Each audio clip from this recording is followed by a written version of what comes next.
Structured Query Language, SQL, provides a standard interface to access relational databases. All SQL statements are instructions to relational databases. A SQL statement can query and manipulate a database, one operation at a time.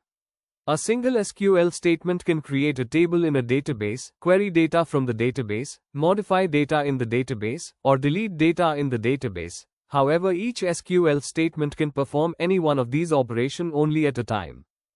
PLSQL provides the following features, which enable efficient application development. Modularization. Large software systems are developed as modules first, which are later integrated together. The modules communicate through interfaces and work together as a single application. Security. The implementation of the module is invisible to the end user. That is, the end user knows only the input and output of the module, which is the interface of the module. Security is provided by hiding the implementation details. Maintainability. When you want to upgrade the performance of a module, you can do it independent of the other modules in the application. Exception handling. PLSQL enables you to handle exceptions efficiently.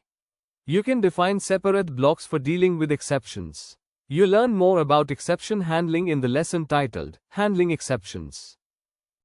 Consider a scenario where the HR manager of a company has to make some changes to the database. The HR manager cannot directly access the database.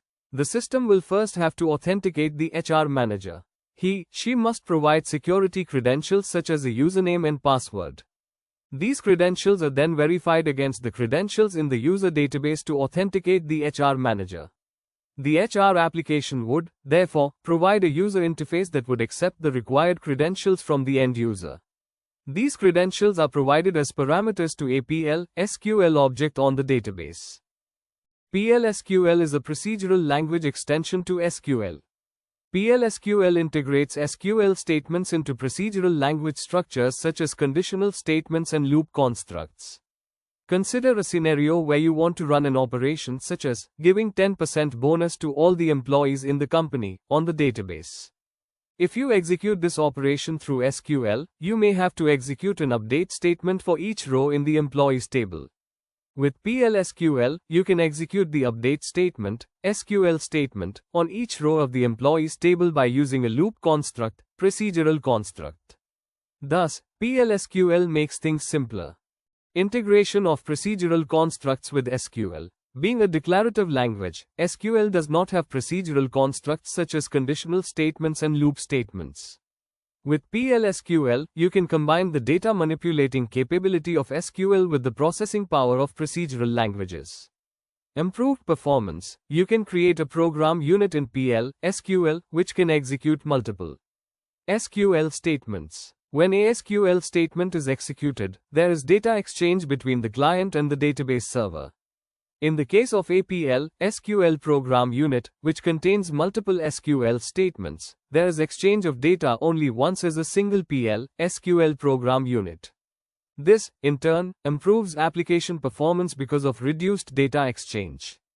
Modularized program development. The basic unit in all PLSQL programs is the block. Blocks can be in a sequence or they can be nested in other blocks. The execution of a PLSQL block has two parts. 1. Execution of the procedural statements. 2. Execution of the SQL statements. The procedural logic is executed on a PLSQL engine and the SQL logic is executed on the Oracle server. The PLSQL engine is a virtual machine that resides in memory and processes the PLSQL code instructions. You can install the PLSQL engine in the database or in an application development tool such as Oracle Forms. It processes all the procedural statements and passes the SQL statements to the SQL engine on the Oracle server. If the PLSQL unit does not have any SQL statements, the entire PLSQL unit is processed by the PLSQL engine. The SQL engine may invoke a PLSQL statement executor to execute any function calls that are present in the SQL statements. Declare, optional. The declarative section begins with the keyword declare and ends when the executable section starts.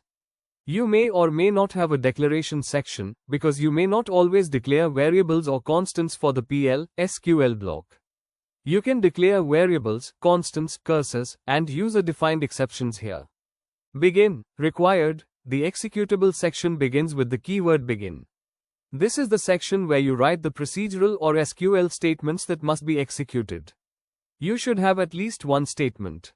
The executable section of a PLSQL block can include any number of PLSQL blocks. Note: every begin statement should have a corresponding end statement to demarcate the PLSQL block. Exception, optional. The exception section is nested within the executable section. This section begins with the keyword exception.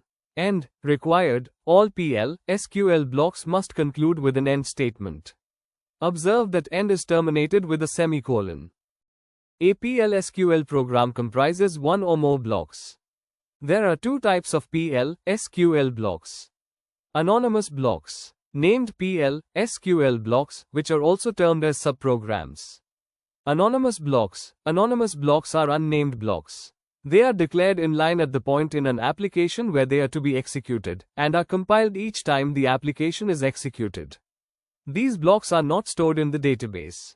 They are passed to the PLSQL engine for execution at runtime.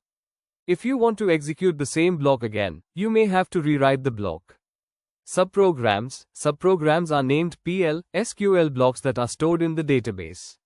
They are reusable blocks, and can be invoked by the application as per requirement. Subprograms are stored on the database server, and can also be invoked by other subprograms. Procedures are named PLSQL blocks that can be explicitly executed. Procedures help in modularizing application logic. Functions, like procedures, are named PLSQL blocks that are explicitly invoked, which are capable of returning a value. The example block has a declarative section and an executable section. You need not pay attention to the syntax of the statements in the block at this point in time. The anonymous block gets the first underscore name of the employee whose employee underscore id is 100, and stores it in a variable called v_f_name. PLSQL does not have built-in input or output functionality. Therefore, you need to use predefined Oracle packages for input and output. To generate output, perform the following steps. 1. Execute the following command. Set serverOutput on. Note: to enable output in SQL+, you must explicitly issue the set serverOutput on command. 2. In the PLSQL block, use the put_line procedure of the dbms_output package to display the output. Pass the value that must be printed as an argument to this procedure, as shown in the slide. The procedure then outputs the argument.